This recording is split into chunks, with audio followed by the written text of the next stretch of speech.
Unaweza ukaenda Toyota Harrier kwa siku moja tu ambao utaamua kutumia shilingi 500 yako vizuri. Nimeupokea kwa furaha kubwa zaidi. 7 Fruit ndio mchezo wangu mama naupenda kucheza sana. pmb.co.tz ili uweze kuingia kwenye kinyang'anyiro na kwenye familia ya washindi. Gereni kwa mchezo mmefanikiwa kwenda finali ya CRDB.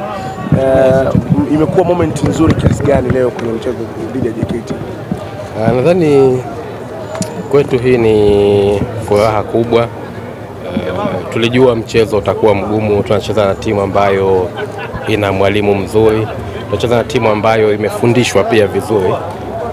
Tulielewa kwamba haitakuwa rahisi. Uwanja wa Mkwakwani tunaujua, uwanja ambao mpya umetengenezwa, lakini tumeona changamoto ya mvua imeleta shida kwenye miundombinu yetu. Kwa hiyo tuliyategemea hayo.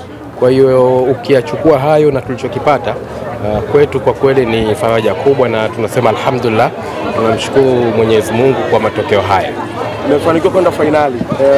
Mbeleni mechi inayofuata ya nusu finali nyingine ni Simba dhidi ya Singida Black Stars. Unaiona finali ambayo mpinzani wote kati ya hawa atakayepita kutakuwa kuna ugumu wenyewe kutetea ubingwa? Hakuna mkate mgumu mbele ya supu, na sisi ndo wataalamu wa supu hapa Dar es Salaam. Yeye ndio supu. Sisi ndo wataalamu wa supu. Kwa hiyo mkate wote uje. Yoyote. Kwa hiyo uje boflo, uje wote ule. Uje boflo, ukienda Pemba kuna tosi, njoo nayo. Sisi ndo wataalamu hayo mambo. Rais, goli la kwanza limeingia, mashabiki na wanachama walikuwa wanapiga kelele hatuchezi. Umevaa shati hapo imeandika Tanga ya Samia. Kwa niaba ya mama bwana. Akisema bwana mlimalize hili jambo. Timu inaenda uwanjani. No comment.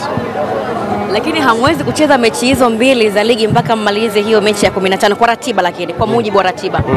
Leo waliopanga ratiba wanajua wanachokimaanisha. Sisi tulishatoa msimamo wetu kama club.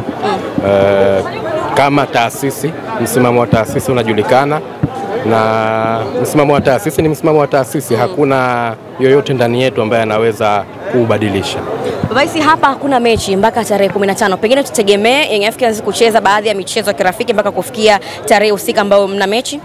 Tutakuwa tuna mchezo wa kirafiki nadhani ndani ya wiki hii inayoanza kesho Jumatatu, lakini tuna mialiko mingi. Tuna mwaliko Rwanda, tuna mwaliko Kenya, Mombasa. Huwezi jua hapo katikati chochote kinaweza kikatokea. Inawezekana tarehe 15 tukawa Mombasa ama Kenya pia, huwezi jua.